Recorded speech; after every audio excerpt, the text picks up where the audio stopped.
शादी के कुछ दिन पहले पढ़ाई करके शहर से वापस आई तो मेरे मंगेतर ने मेरी कुंवारी होने का सबूत मांगा। हमारे गांव में एक देवता का मंदिर है। जब लड़कियों के पवित्र होने पर शक होता है तो मंदिर में लड़कियों को देवदासी बनाकर रखा जाता है। लड़की को वहां तब तक रखा जाता है जब तक वो पवित्र नहीं हो जाती थी, तभी उसकी शादी हो पाती है। मुझे जबरदस्ती मंदिर में भेज दिया, पर वहाँ मेरे साथ जो कुछ भी हुआ वह सुनकर आपके रोंगटे खड़े हो जाएंगे, क्योंकि वो तो मेरा नाम सलोनी है। मुझे पढ़ने का बहुत शौक है, पर हमारे गांव में 5वीं से ऊपर पढ़ने की कोई व्यवस्था नहीं है। गांव की लड़कियां 5वीं तक पढ़कर ही पढ़ाई छोड़ देती हैं। लड़के तो फिर भी दूसरे गांव या शहर जाकर आगे की पढ़ाई करते हैं। मैंने अपने पिता से कहा कि मैं आगे पढ़ना चाहती हूँ, पर हमारे गाँव में कोई भी लड़की पढ़ी लिखी नहीं थी। यही वजह थी कि मेरे पिता ने साफ इनकार कर दिया, पर मैं भी जिद करने लगी और मैं खाना पीना छोड़ दिया। मेरी तबीयत बिगड़ने लगी। आखिर मेरे पिता को मेरी बात माननी पड़ी, लेकिन गांव के लोगों ने कहा अगर लड़की को बाहर पढ़ने भेजोगे तो वह बिगड़ जाएगी, आगे चलकर वह तुम्हारी बात नहीं मानेगी और घर वालों के नाक कटवाएगी। मैं सबकी बातों से हैरान रह गई। ऐसी गंदी सोच कैसे हो सकती है लोगों की? गांव की लड़की तो लड़की, लड़के भी ज्यादा पढ़े लिखे नहीं थे। मेरे पिता ने कहा मैं तुम्हें बाहर पढ़ाई के लिए भेजूंगा, लेकिन मेरी कुछ शर्त है। वहाँ से वापस आने के बाद मैं तुम्हारी शादी अपने पसंद के लड़के से करवा दूंगा। उस वक्त मुझे मजबूरन मेरे पिता की बात माननी पड़ी। मैं शहर में हॉस्टल में रहकर पढ़ने लगी और अपनी छुट्टियों के दौरान मैं अपने गांव आ जाती थी। जब मैं 9वीं कक्षा में गई तो हमारे ही गांव का एक लड़का गोपाल से मुझे प्यार हो गया। अब अक्सर ही छुट्टियों में मैं आ जाया करती थी और गोपाल के साथ वक्त बिताया करती थी। गोपाल बहुत भोला भाला था और मुझे बहुत प्यार करता था। हालांकि मेरे घर वालों को मेरे और गोपाल के रिश्ते के बारे में पता नहीं था। हमारे गाँव के जमींदार मोहन अपनी पत्नी के साथ रहते थे। वो बहुत ही अमीर थे और गाँव के मुखिया थे। उनकी उम्र 40 साल की थी, पर शादी के 18 साल बाद भी वो बे औलाद थे। वो बहुत ही अच्छे इंसान थे। वो लोगों के घर घूम घूम कर जिन लड़कियों की शादी होने में दिक्कत होती थी उनको पैसा देते थे ताकि उनकी अच्छी से शादी हो जाए। मैं 16 साल की हो चुकी थी और 10वीं की परीक्षा पास कर चुकी थी। 10वीं खत्म होने के बाद जब मैं अपने घर आई तो हमारे घर में जमींदार जी आए। उन्होंने मुझे सर से पाँव तक देखा, फिर मेरे पिता से कुछ बातचीत करने लगे। मेरे दिल जोरों से धड़कने लगा। आखिर वो मुझे ऐसे घूर घूर कर क्यों देख रहे थे? रात को मेरे पिता ने कहा तुम अब यहीं पर रहोगी, तुम्हें अब आगे की पढ़ाई करने की जरूरत नहीं है। मैंने कहा पापा अभी तो बस 10वीं तक ही पढ़ी हूँ, मुझे और भी पढ़ने का मन है। मेरे पिता ने कहा तुम 16 साल की हो गई हो और अब हम तुम्हारे लिए अच्छा लड़का देखकर तुम्हारी शादी करवा देंगे। जमींदार साहब हमारी मदद करेंगे। मेरे आंखों से आंसू आ गए। मैं गोपाल से प्रेम करती थी। न जाने मेरे पिता किसके साथ मेरा रिश्ता करवाएंगे। एक दिन मेरी माँ मेरे पास आई और कही हमने तुम्हारी शादी तय कर दी है। मैंने कहा किससे शादी तय कर दी मेरी? उन्होंने कहा जमींदार के पास विवेक काम करता है, हमने विवेक के साथ तुम्हारी शादी तय कर दी है। मैं हैरान रह गई, पर मेरे पिता ने मुझे पढ़ाई करने इसी शर्त में भेजा था कि अपने पसंद के लड़के से मेरी शादी करवाएंगे। मौका देखकर मैं गोपाल से मिली और उसे सारी बात बता दी। 7 दिनों में मेरी शादी थी। गोपाल ने मुझसे कहा चलो हम भाग चलते हैं। वह भोला भाला था लेकिन काफ़ी ताकतवर था। लेकिन जब मैं घर गई तो मेरे माता पिता, मेरे बड़े पापा, मेरी बड़ी मम्मी, सबकी शक्ल देखकर मुझे घर से भागने की हिम्मत नहीं हुई। उन्होंने पूरे गांव के खिलाफ जाकर मुझे पढ़ाया। अब अगर मैं गोपाल के साथ भाग जाऊं तो लोग यही कहेंगे कि अपनी लड़कियों को मत पढ़ाओ। पढ़ लिख कर लड़कियां गलत रास्ते में चली जाती है, इससे भविष्य में कोई भी लड़की आगे पढ़ाई नहीं कर पाएगी। यह सब सोचकर मैं विवेक से शादी करने का फैसला किया। आज बारात आने वाली है। बाहर बैंड बाजे का शोर होने लगा। मुझे लगा कि लड़के वाले शायद आ गए होंगे। मैंने विवेक को अब तक नहीं देखा था। जब विवेक अंदर आया तो बाहर का माहौल कुछ अजीब सा लगने लगा। मेरे माता पिता बहुत ही परेशान लग रहे थे। बाहर काफ़ी शोर होने लगा। तभी मेरी माँ मेरे कमरे में आई और रोने लगी। उन्होंने कहा तू पढ़ लिख कर अपने माँ बाप का नाक कटवा दी है, बोल तू पवित्र है या नहीं, या किसी और के साथ कुछ कर बैठी है? मैंने कहा कैसी बातें कर रही हो माँ, मैं पवित्र हूँ। उन्होंने कहा बाहर खड़े लोग कुछ और ही बात कर रहे हैं। मैंने कहा आखिर बात क्या है? उन्होंने कहा तू गोपाल से मिली थी क्या? तुम दोनों का चक्कर कब से चल रहा है? तुम कुमारी हो भी या नहीं? मैंने कहा मैं गोपाल से मिली थी, पर मेरी और उसके बीच में कुछ भी ऐसा वैसा संबंध नहीं है माँ। मैं उसे पसंद करती थी, पर आपने जब मेरी शादी विवेक के साथ तय कर दी तो मैंने यह मान ली और गोपाल को यही बोलने के लिए मैंने बुलाया था। तभी मुझे बाहर बुलाया गया। बाहर पूरे गाँव वाले इकट्ठे थे, जमींदार भी थे। हमारे गाँव वालों ने कहा यह लड़की तो अपवित्र है। मेरे माता पिता रोने लगे। लगे। तभी मंदिर के गुरुदेव ने कहा, इस लड़की को पहले पवित्र करना होगा, तभी यह शादी हो पाएगी। मैं दंग रह गई उनकी बात सुनकर। आखिर यह मुझसे चाहते क्या है? उन्होंने कहा, हम इस लड़की को मंदिर ले जाएंगे और देवदासी बनाएंगे। अगर मुझे लगेगा कि यह लड़की पवित्र हो चुकी है, हम इसे घर भेज देंगे, लेकिन तब तक यह मंदिर में रहकर देवता की आराधना करेगी। देवदासी बनना अपने आप में ही पवित्र काम है। मैं उन लोगों को लाख समझाया कि मैं पवित्र हूँ, पर किसी ने मेरी एक न सुनी। पंचायत ने भी यह फैसला सुना दिया कि पहले मंदिर जाकर देवदासी बनेगी, वहाँ से पवित्र होने के बाद ही इसकी शादी हो पाएगी। हमारे गाँव की यह रीति बहुत पहले से चली आ रही है। सिर्फ हमारा गाँव ही नहीं, आसपास के जितने भी गाँव हैं, वहाँ से लड़कियों को यहाँ मंदिर में लाकर देवदासी बना दिया जाता था, पर ज्यादा खूबसूरत लड़की को ही देवदासी बनाया जाता था। उस वक्त मुझे मन कर रहा था कि मैं सब छोड़कर भाग जाऊं और किसी शहर में जाकर छुप जाऊं, क्योंकि मैं मंदिर में जाकर देवदासी नहीं बनना चाहती थी। पर मैं गांव वालों, अपने परिवार के बड़े बुजुर्गों के आगे कुछ ना कह पाई। मंदिर के पुजारी आकर मुझे जबरदस्ती मंदिर लेकर चले गए। मेरे माता पिता मुझे मंदिर में नहीं भेजना चाहते थे, वो बहुत ही रो रहे थे। लोगों के दबाव में आकर उन्हें मजबूरन ही यह फैसला लेना पड़ा। मेरी माँ मेरे गले लग गई और रोती रोती कही, बेटा तू घबराना मत, सब ठीक हो जाएगा, देखना तो जल्दी ही वापस आ जाएगी। मंदिर से वापस आने का कोई सही समय नहीं रहता था। कोई कुछ दिनों में ही वापस आ जाती थी, तो कोई महीने में, तो किसी को साल लग जाते थे।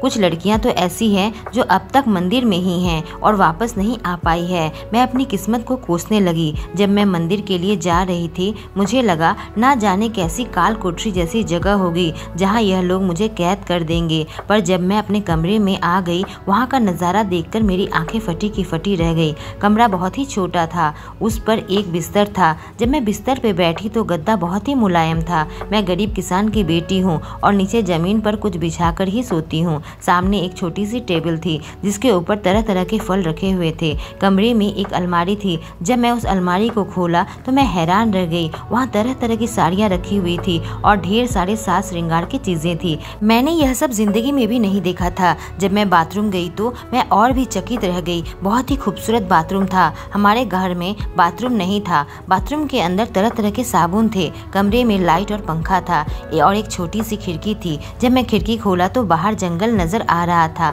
मैंने तो सोचा था मुझे किसी कैदखाने जैसी जगह पर रखेंगे, पर यह जगह तो बहुत ही खूबसूरत है। तभी वहाँ एक औरत आई और उसने मुझे खाने की थाली दी और कहा, खाकर तुम अच्छे से नहा लेना और तैयार हो जाना, आज तुम्हें पवित्र किया जाएगा। पंडित जी तुम्हें पवित्र करने के लिए आएंगे। मैं सोची, पवित्र करने की क्या परंपरा है, आखिर वह क्या करना चाहते हैं। खाने की थाली में वह सारे खाने थे जो मैंने आज तक नहीं खाया था। मैंने अच्छे से खाना खाया और नहाकर कपड़े पहनकर तैयार हो गई। रात में मंदिर के मुख्य पंडित मेरे कमरे में आए। वह सालों से इस मंदिर के मुख्य पंडित हैं। गांव के लोग उनकी बहुत इज्जत करते हैं। उनकी उम्र करीब 55 साल की तो होगी। उन्होंने मुझे बिस्तर पर बैठने को कहा। मैं बैठ गई तो वह भी मेरे सामने आकर बैठ गए और अपनी आंखें बंद कर ली। मुझे लगा शायद कोई मंत्र पढ़कर मुझे पवित्र कर देंगे। फिर उसके बाद जो कुछ भी हुआ, मेरे सिर पर मानो आसमान टूट पड़ा। पैरों के नीचे से जमीन खिसक गई। उन्होंने पीने के लिए मुझे गंगा जल दिया, कहा इसे पी लो, और उसके बाद जो कुछ भी हुआ मेरी रूह कांप उठी। जब सुबह हुई तो मुख्य पंडित कमरे से जा चुके थे। मेरे आंखों में आंसू थे। मुझे यकीन ही नहीं हो रहा था यह सब क्या हो गया। मैं बाथरूम जाकर नहाकर अपने आप को साफ करने लगी। तभी मुझे वहाँ से किसी की आवाज़ आने लगी। ऐसा लगा बाथरूम से सटा हुआ एक और बाथरूम है। मुझे वहाँ पर किसी लड़की की रोने की आवाज़ आई। मैंने उसे आवाज़ लगाई। उसने मुझे सुना और मुझसे बात करने लगी। उसने कहा वह घर जाना चाहती है, उसे अपने घर वालों की बहुत याद आ रही है। मैं नहाकर अपने कमरे में आ गई। मुझे भी अपने माता पिता की याद आने लगी। जब मैं हॉस्टल में रहती थी हमेशा ही मुझे अपने माता पिता की याद आती थी, लेकिन अब जब मैं यहाँ कैद हूँ मुझे उनकी और ज़्यादा याद आने लगी। मैं खिड़की से बाहर देखने लगी, इस उम्मीद से कि वहाँ से कोई गुजरे और मैं उससे मदद मांगूँ। मैं बस इस मंदिर से बाहर निकलना चाहती थी। शाम को मुख्य पंडित मेरे कमरे में आए। उनको देखते ही मैं डर गई। उन्होंने मुझसे कहा तुमसे मिलने कोई आया हुआ है। मैं बहुत ही खुश हो गई। मुझे लगा मेरे माता पिता आए होंगे और मैं उनसे कहकर यहाँ से निकल जाऊंगी। फिर मुख्य पंडित चले गए और मेरे कमरे में जब किसी ने दरवाज़ा खटखटाया